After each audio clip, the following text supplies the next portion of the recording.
Hello everyone, welcome to English classes by Anita. Students, आज हम पढ़ेंगे क्लास 12 विस्ताज बुक से lesson number 3 journey to the end of earth. इसके writer हैं तिसानी दोषी। तो चलिए पढ़ते हैं। Before you read, if you want to know more about the planets past present and future, the Antarctica is the place to go to. तो writer कहती हैं कि अगर आप अपने प्लैनेट यानी कि अर्थ के बारे में उसके पास्ट और प्रेजेंट और फ्यूचर के बारे में जानना चाहते हो तो अंटार्कटिका ही सबसे बेस्ट प्लेस है, जहाँ पे आप जाके वहाँ अपने पृथ्वी के बारे में, अपने प्लैनेट के इतिहास के बारे में, उसके प्रेजेंट के बारे में और उसके भविष्य के बारे में जान सकते हो। बॉन वॉयज यानी कि शुभ यात्रा। Early this year, I found myself aboard a Russian research vessel, the academic Sukalsky। अब राइटर कहती हैं कि जिस साल इन्होंने इस कहानी को लिखा था तो उस साल की बात कर रही हैं, उस ईयर की बात कर रही हैं। तो राइटर कह रही हैं कि जिस साल अर्ली दिस ईयर मतलब जिस साल मैंने स्टोरी लिखी उसके स्टार्टिंग में मैंने पाया अपने अपने आप को रशियन रिसर्च वेसल में, वेसल मतलब शिप, जिसका नाम था academic Shokalskiy, heading towards the coldest driest windiest continent in the world, Antarctica. तो ये आगे बढ़ रहा था सबसे विश्व के सबसे कोल्डेस्ट ड्राइएस्ट और विंडेस्ट प्लेस पे कॉन्टिनेंट में, जिसका नाम है Antarctica. My journey began 13.09 degrees north of the equator in the Madras. और जो मेरी यात्रा है वो 39.09 डिग्री पे स्टार्ट हुई, जो कि नॉर्थ इक्वेटर पे है और जिसका जो प्लेस है Madras.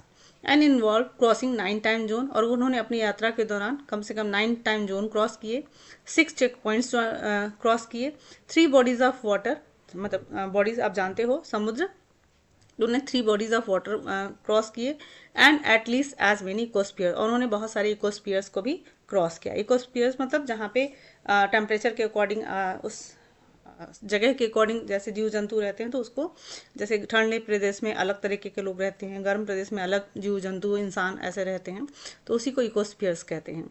By the time I actually set foot on the Antarctica continent, और जब वो समय आया जब मैं अंटार्कटिका पे पहला कदम मैंने रखा, I had been travelling over, तब तक मैं 100 घंटे की 100 आवर्स मैं 100 घंटे की यात्रा कर चुकी थी, in combination of a car an aeroplane and a ship. मतलब कि कार, एरोप्लेन और शिप को मिला के मैंने 100 घंटे की यात्रा पूरी कर ली थी। So my first emotion on facing Antarctica expensive white landscape. और जब मैंने अंटार्कटिका के एक्सपेंसिव मतलब बहुत ही विस्तृत वाइट लैंडस्केप को मैंने देखा, सफ़ेद, चारों तरफ सफ़ेद ही दिख रहा था landscape, and uninterrupted blue horizon was relief. तो और जब मैंने ब्लू हॉराइजन, हॉराइजन मतलब होता है जब जहाँ पे पृथ्वी और आसमान मिलते हुए प्रतीत होते हैं, तो मैंने जब एक बहुत विस्तृत लैंडस्केप देखा, वाइट और ब्लू हॉराइजन देखा, तो मुझे एक राहत महसूस हुआ। Followed up with an immediate and profound wonder. और मुझे अचानक और इतना ज़्यादा आश्चर्य हुआ, बहुत गहरा आश्चर्य हुआ। Wonder wonder at its immensity, मतलब इसकी विस्तृत होने पे इतनी मुझे आश्चर्य था। इट्स आइसोलेशन, इतना एकांत था, शांत था, उस पर मुझे आश्चर्य हो रहा था। But mainly at how there could ever have been a time when India and Antarctica were part of the same landmark. लेकिन इससे भी ज़्यादा मुझे आश्चर्य इस बात का हो रहा था कि ये जानकर कि इंडिया और अंटार्कटिका कभी एक लैंडमास यानी कि एक ज़मीन का टुकड़ा हुआ करते थे। चलिए कैसे इंडिया और अंटार्कटिका एक जमीन का टुकड़ा होता था, इसको देखते हैं पार्ट ऑफ हिस्ट्री में। 650 million years ago, 650 million years पहले, a giant amalgamated southern super continent Gondwana did indeed exist. मतलब कि एक super continent, southern super continent हुआ करता था जिसका नाम था गोंडवाना। और अमेलगमेटेड मतलब होता है कॉम्बाइन, मतलब मिला हुआ, ज्वाइन। तो एक बहुत बड़ा सुपर कॉन्टिनेंट था जिसका नाम था गोंडवाना, और सेंटर्ड रफली around the present day Antarctica. और इसका मुख्य केंद्र बिंदु था जो आज का अंटार्कटिका है। Things were quite different then, और तब चीज़ें बहुत ही अलग थीं। Humans had not arrived on the global scene, इंसान ग्लोबल सीन में नहीं, मतलब इंसानों की उत्पत्ति नहीं हुई थी। And the climate was much warmer. तो आज अंटार्कटिका का जो क्लाइमेट है वो ठंडा है, लेकिन उस समय बहुत गर्म हुआ करता था। Hosting huge variety of flora and fauna, flora मतलब पेड़ पौधे और फ्यूना मतलब जीव जंतु। तो यहाँ पे बहुत तरह के पेड़ पौधे और जीव जंतु भी हुआ करते थे। For 500 millions years Gondwana thrive, और 500 मिलियन ईयर्स तक गोंडवाना विकास करता रहा। थ्राइव मतलब डेवलप करता रहा, विकास करता रहा। But around the time when the dinosaurs were wiped out, लेकिन वो समय आया जब डायनासोर इस धरती से विलुप्त हुए, and the age of the mammals got underway, और जब स्तनधारी जीवों का विकास हुआ, उत्पत्ति हुआ, the land mass was force to separate, और तब लैंड मास में जो एक फोर्स उत्पन्न हुआ जिससे ये अलग अलग कंट्रीज में सेपरेट हो गया, बट गया, shaping the globe much as we know it today, और इस तरीके का ग्लोब शेप ले लिया जिस तरीके की आज हम ग्लोब को देखते हैं या जानते हैं। To visit Antarctica now is to be a part of that history, और अब अंटार्कटिका में होना या अंटार्कटिका को विजिट करना उस इतिहास का हिस्सा होना है। To get a grasp of where, और ये जानने के लिए, ये समझने के लिए कि where we have come from, कहाँ से हम यहाँ तक पहुँचे हैं, and where we could possibly be heading, और हम भविष्य में कहाँ जा सकते हैं, संभवतः हम कहाँ जाएंगे। It is to understand the significance of cardinal folds, और ये जानना भी यहाँ पे आकर मतलब समझ सकते हैं कि कॉर्डिनल फोल्ड्स का क्या महत्व है, and pre combined granite shield का क्या महत्व है, ओजोन एंड कार्बन से क्या फर्क पड़ेगा, क्या उसका महत्व है, इवोल्यूशन एंड एक्सटेंशन, इस धरती पे कैसे उत्पत्ति हुई, कैसे विनाश हुआ, ये सारी चीज़ें हम यहाँ आकर जान सकते हैं। When you think about all that can happen in a million years, और जब आप ये सोचो कि अगर ये जितनी भी चीज़ें हुई हैं वो 1 मिलियन ईयर्स में हो गई हैं, it can get pretty mind boggling, तो बॉगलिंग मतलब होता है कंफ्यूज होना, तो उस समय हमारा दिमाग काम करना बंद कर देता है और हमारा दिमाग कंफ्यूज हो जाता है। इमेजिन, सोचो, अब यहाँ पे जो राइटर अभी पहले बता रही थी वो सारी चीज़ें हुई हैं, तो सोचो कि इंडिया पुशिंग नॉर्थवर्ड्स, इंडिया मतलब उत्तर की तरफ बढ़ रहा है, जैमिंग अगेंस्ट एशिया, एशिया से मिलने के लिए, टू बकल इट्स क्रस्ट, और उससे जब वो टकराता है एशिया कॉन्टिनेंट से तो वो क्या हो जाता है, वहाँ पे जो उसका फोल्ड है वो मुड़ जाता है, क्रस्ट हो जाता है, एंड फॉर्म द हिमालय, और वहाँ पे हिमालय का निर्माण हो जाता है। South America drifting off to join North America, South America उत्तर की तरफ बढ़ रहा है और नॉर्थ अमेरिका को ज्वाइन करने वाला है। Opening up the direct passage, और नीचे से जो उसका जो प्लेस है वो खाली हो रहा है और वहाँ से डायरेक्ट पैसेज बनता जा रहा है। To create a cold circumpolar current, और वहाँ से जो एक ठंडी, मतलब वहाँ से आपने मैप में देखा होगा कि जो नॉर्थ अमेरिका के नीचे जो समुद्र का हिस्सा है वो और चौड़ा होता जा रहा है, मतलब वो अगर हम उसको देखेंगे माइक्रोस्कोपिक उससे, तो जो सर्कुलर करंट मतलब ठंडी धारा वहाँ से बहती है, कीपिंग अंटार्कटिका फ्रीज, और वो अंटार्कटिका को ठंडा कर रही है, डिजोलेट अलग थलग कर रही है, and at the bottom of the world, और ये पृथ्वी के मतलब पूरे वर्ल्ड के बॉटम में, तली में है। For a sun worshipping South Indian like myself, और मेरी तरह जो साउथ इंडियन है और सन की वर्शिप करने वाला है, सन की मतलब कि गर्म जगह पे रहने वाला है। 2 वीक्स इन अ प्लेस, ऐसी जगह 2 हफ्ते तक, where 90% of the earth total ice volumes are stored as a chilling prospect, जहाँ पे 90% अर्थ का पूरा टोटल वॉल्यूम जो है वहाँ पे वो पूरा 90% वो चिलिंग प्रोस्पेक्ट है, मतलब वहाँ पूरा बर्फ ही बर्फ है। Not just for circulatory and metabolic function, ना मतलब ना कि सिर्फ सर्कुलेटरी और मेटाबॉलिक फंक्शन हमारा बिगड़ जाएगा, but also for the imagination, मतलब हम कल्पना भी करें अगर कि हम इतनी ऐसी जगह पे चले जाएं जहाँ पे खाली 90% सब जगह बर्फ ही बर्फ दिख रही हो, तो ये भी बहुत मतलब इम्पॉसिबल लगता है।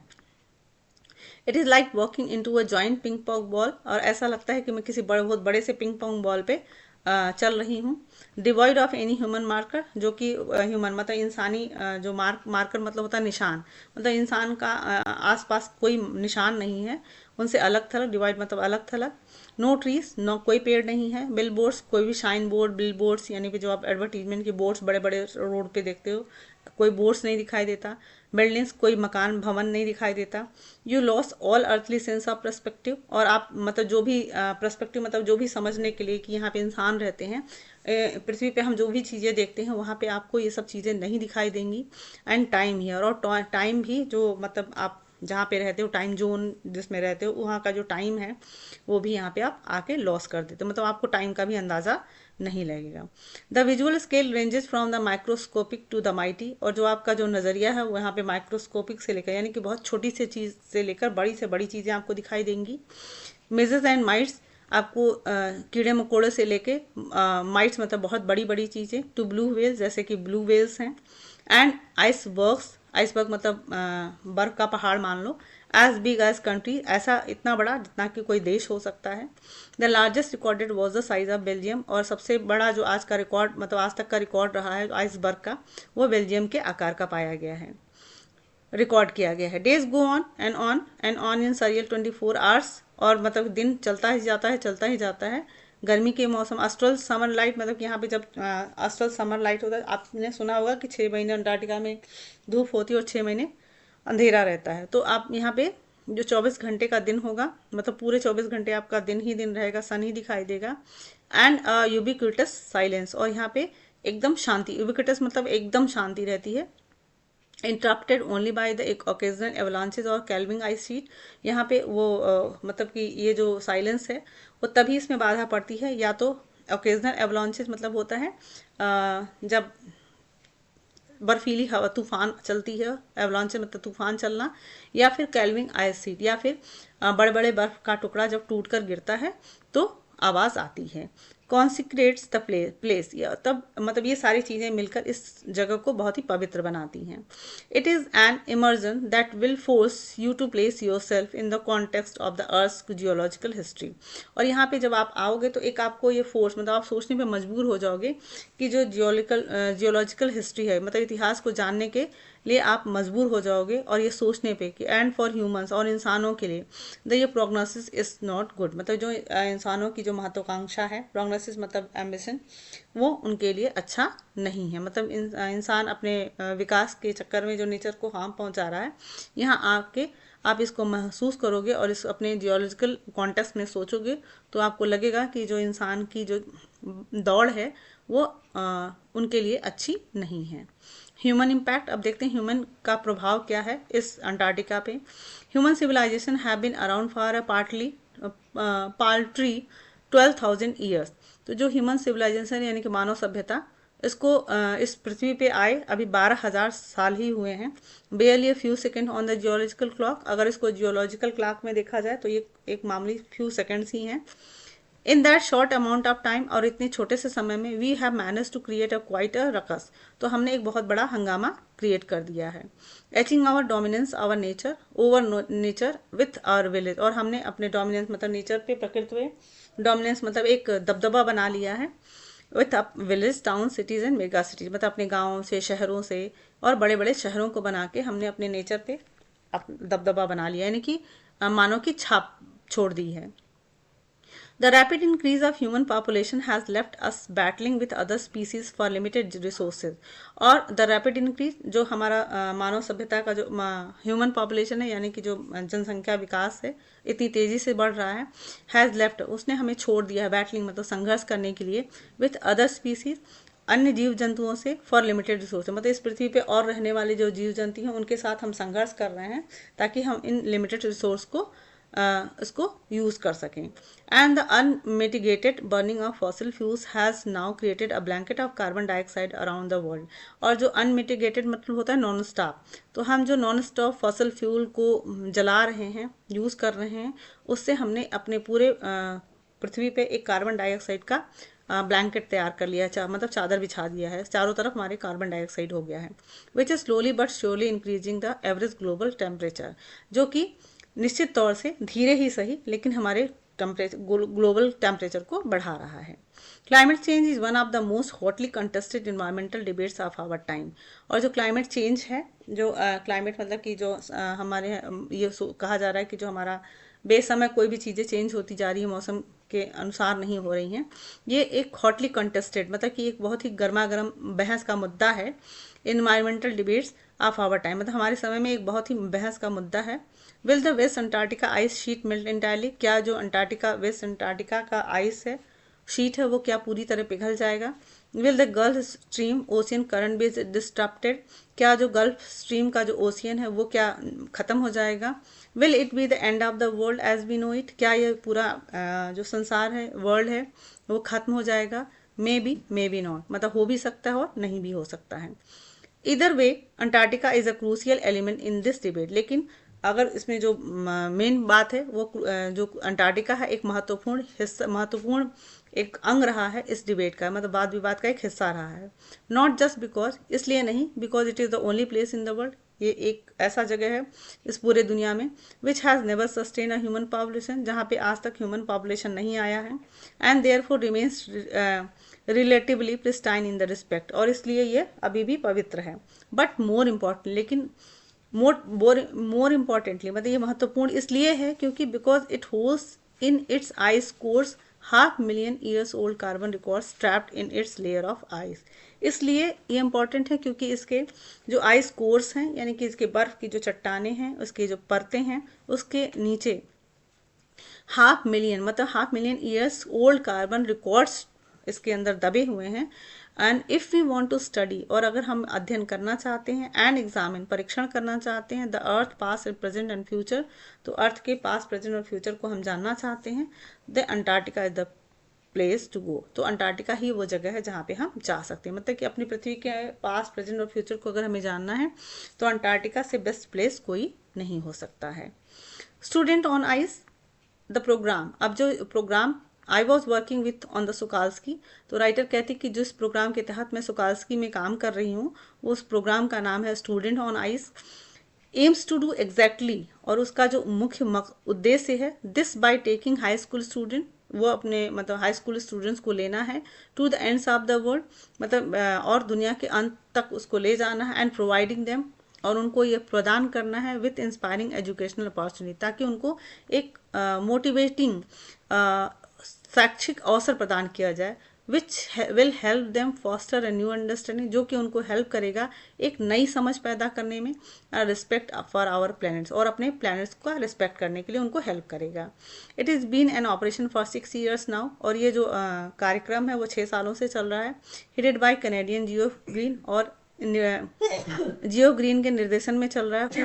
Who got tired of carting celebrities and retired rich curiosity seekers, और वो थक चुके थे सेलिब्रिटीज और रिटायर्ड जो मतलब जो रिच रिच थे और रिटायर्ड हो चुके हैं, और क्यूरियोसिटी सीकर वो जो मतलब कि किसी चीज़ को जानने के लिए खोज करते रहते हैं, उनको वो ले जाकर ढो ढो कर थक चुके थे। हु कुड ओनली गिव, जो कि क्या कर रहे थे, give back in a limited, मतलब उनसे उनको ले जाने से कोई बहुत ज़्यादा फायदा नहीं हो रहा था, मतलब उसका कोई अच्छा रिजल्ट नहीं आ रहा था। विथ स्टूडेंट्स ऑन आइस, लेकिन बच्चों को ले जाकर, स्टूडेंट्स को ले जाके बर्फ पे, ही ऑफर्स द फ्यूचर जनरेशन, में वो अवसर प्रदान कर रहे थे फ्यूचर जनरेशन को, जो भविष्य में जो फ्यूचर जनरेशन है ऑफ पॉलिसी मेकर, क्योंकि वो पॉलिसी मेकर है, मतलब आगे भविष्य में जाके वही पॉलिसी बनाएंगे।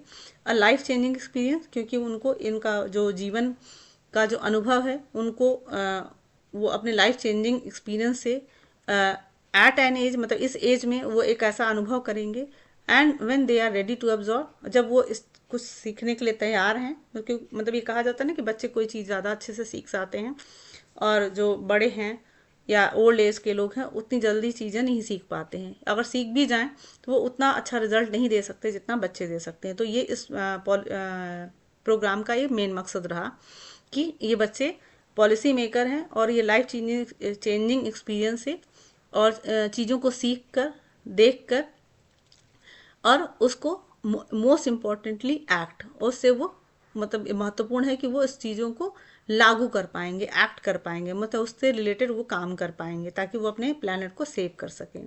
The reason the program has been so successful is because it is impossible to go anywhere near the South Pole and not be affected by it. तो ये जो reason the program has been so, ये program का जो successful होने का सबसे main कारण ये रहा क्योंकि इट इज़ इम्पॉसिबल, ये असंभव है, टू गो एनी वेयर, मतलब साउथ पोल के पास जाना, and not be affected by it, और आप उससे प्रभावित ना हो, मतलब आप साउथ पोल पे जाएं और प्रभावित ना हो, ये हो नहीं सकता। It is easy to be blase about polar ice cap melting, और ये बहुत आसान है ये बातें करना कि आइस कैप मतलब आइस के बर्फ के टुकड़ों को मेल्ट होते हुए देखना, while sitting at the comfort zone, जब हम अपनी कंफर्ट जोन में बैठे हैं और आप our respective latitude and longitude, यानी कि हम अपने लैटिट्यूड या लॉन्गिट्यूड का कहने का मतलब है कि जहाँ हम अपनी प्लेस पे अपनी टीवी या किसी के माध्यम से ये देखें कि हाँ आइस मेल्ट हो रहा है और अंटार्कटिका का सारा बर्फ शीट आइस जो शीट है वो पिघल रहा है। बट व्हेन यू कैन, मतलब ये आसान है बात करना, but when you can visibly see glacier retreating, लेकिन जब आप ग्लेशियर को तो टूटते हुए देखते हो, एंड आइस शेल्स कोलैप्सिंग, बिखरते मतलब उसको पिघलते हुए देखते हो, you begin to realise that the threat of global warming is very real, तब आप ये महसूस करते हो कि जो ग्लोबल वार्मिंग का डर है वो सचमुच वास्तव है, मतलब उसमें कोई गलत चीज़ें नहीं हैं। Antarctica because of her simple ecosystem and lack of biodiversity, Antarctica जो है वो उसका सिंपल इकोसिस्टम है एंड उसकी उसमें लैक ऑफ बायोडाइवर्सिटी है, मतलब वहाँ पे बहुत सारे जीव जंतु नहीं पाए जाते हैं। Is the perfect place to study, और ये सबसे अच्छी जगह हो सकती है अध्ययन करने के लिए कि how little changes in the environment can have big repercussions, मतलब कि कोई भी छोटी सी चेंजेस अगर इन्वायरमेंट में होते हैं तो उसका कितना बड़ा रिजल्ट मिल सकता है।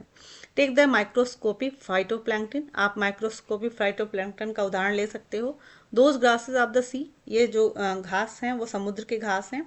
दैट नरिसेस एंड सस्टेन, मतलब जो क्या करती हैं वो नरिश करती हैं और बरकरार रखती है the entire southern oceans food chain, मतलब पूरे ओशियन फूड चेन को ये बरकरार रखती है।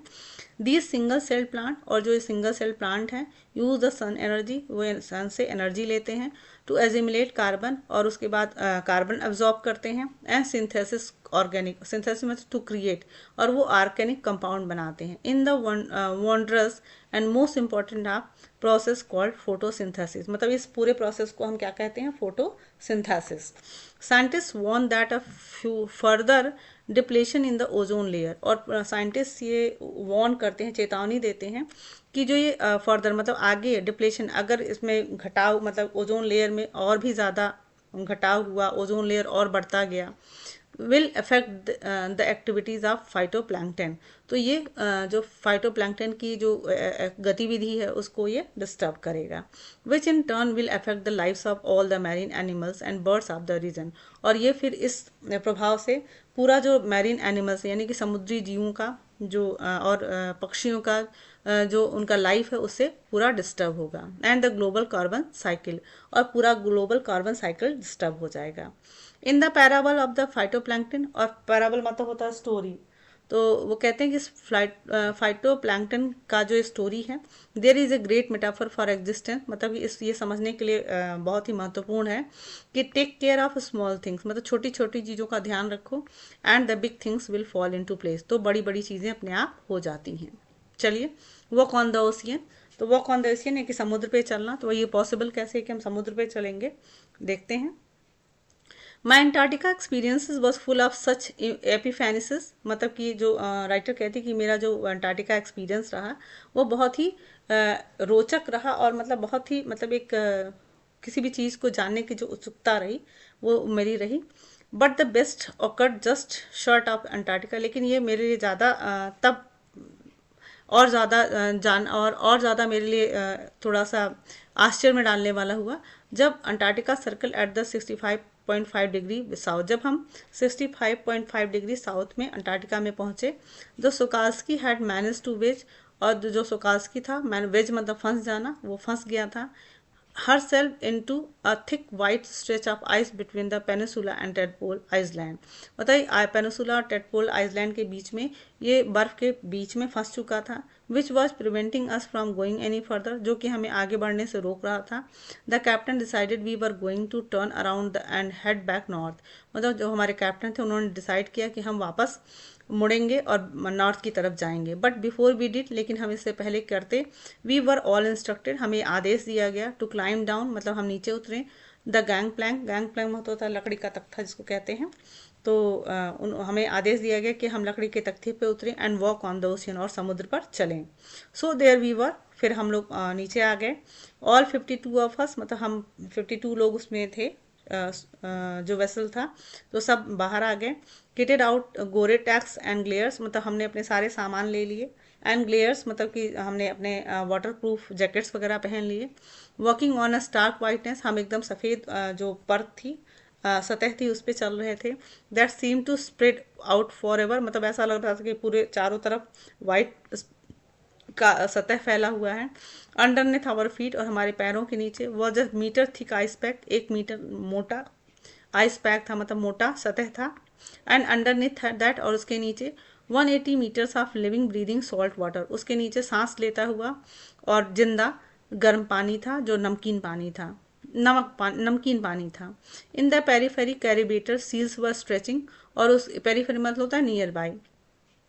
इन द पेरीफेरी क्रेबेटर, मतलब कि उसके नियर बाई जो थे, मतलब जहाँ पे हम चल रहे थे उसके आसपास क्रेबेटर सील्स वहाँ पे सनिंग देमसेल, मतलब अपने आप को धूप सेक रहे थे। ऑन द आइस फ्लोज, मतलब बर्फ़ के टुकड़ों पे बैठ के वो धूप सेक रहे थे। मच लाइक स्ट्रे डॉग्स, ऐसे जैसे कि हमारे यहाँ कुत्ते will do under the shade of banyan tree के नीचे बैठ के धूप में छाया सेकते, मतलब जब बहुत धूप होती है तो बनियान ट्री के नीचे वो सांस ले मतलब छाया में बैठते हैं। तो ऐसे ही कैरबिटर सीज, वहाँ पे ठंड है तो वो धूप सेक रही थी। It was nothing short of A revelation, मतलब यहाँ पे कुछ भी ऐसा नहीं था कि जो मतलब उजागर नहीं हो रहा था। एवरीथिंग डज इंडीड कनेक्ट, मतलब कि मैं हर चीज़ को अपने जो मेरा जहाँ से मैं आई थी उसको एक दूसरे को लगातार कंपेयर कर रही थी और कनेक्ट कर रही थी, मतलब जोड़ रही थी। 9 टाइम जोन 6 चेक पॉइंट, मतलब 9 टाइम जोन्स को क्रॉस करते हुए 6 check point, 3 bodies of water and many ecospheres later, I was still wondering about the beauty of balance in play on our planet. तो राइटर कहती हैं कि इतने 9 points, time zones, 6 check points, 3 bodies of water और many ecospheres को cross करने के बाद अभी भी मैं सरप्राइज थी, वंडर कर रही थी, मतलब आश्चर्य में सोच रही थी कि किस तरीके से इस पूरे प्लानट पे जो बैलेंसिंग है वो कितनी सुंदरता से इसको बैलेंस किया गया, मतलब कहीं पे बहुत ठंडा है, कहीं पे बहुत गर्म है, लेकिन प्लानट कितना बैलेंसिंग वे में चल रहा है। How would it be if Antarctica were to become the warm place that it once used to be? तो राइटर कहती कि क्या होगा अगर अंटार्कटिका फिर से गर्म हो जाए जैसा कि पहले हुआ करता था। Will we be around to see it, क्या हम बचेंगे उसको देखने के लिए? और would we have gone the way of the dinosaurs, mammoths and woolly rhinos, या फिर हम उन dinosaurs, mammoths and woolly rhinos की तरह हम भी चले जाएंगे, मतलब गायब हो जाएंगे, विलुप्त हो जाएंगे। हु इज़ टू से, कौन कह सकता है। बट आफ्टर स्पेंडिंग 2 वीक, लेकिन 2 हफ्ते गुजारने के बाद, with a bunch of teenager, उन टीनेजर्स के साथ, मतलब किशोर बच्चों के साथ, who still have the idealism, जिसके पास अभी भी आदर्श है, टू सेव द वर्ल्ड, मतलब अपनी पृथ्वी को बचाने का उनके अंदर सोच है। ऑल आई कैन से, और मैं ये सब देख कर कह सकती हूँ, is that a lot can happen in a million year, मतलब कि बहुत सारी चीज़ें घट सकती हैं 1 मिलियन ईयर्स में। But what a difference a day makes, लेकिन क्या एक दिन में क्या चेंजेस होंगे। तो राइटर यहाँ कहना चाहती है कि मतलब हमने अभी स्टोरी में एक पढ़ा था ना कि अगर हम छोटी चीज़ों को ध्यान रखें तो बड़ी चीज़ें हो जाएंगी। तो राइटर इस लाइन से ये कहना चाहती है कि व्हाट डिफरेंस अ डे, मतलब ये एक दिन में हम क्या चेंज करेंगे। तो वो जब हम छोटी छोटी चीज़ें करेंगे, छोटे छोटे कदम बढ़ाएंगे, तो हम अपनी पृथ्वी को सेव करने के लिए कुछ कर सकते हैं। सो आई होप कि आपको ये लेसन अच्छे से समझ में आया होगा। So keep watching English classes by Anita. Thank you for watching. And अगर आपको पसंद आए वीडियो तो प्लीज़ लाइक एंड शेयर।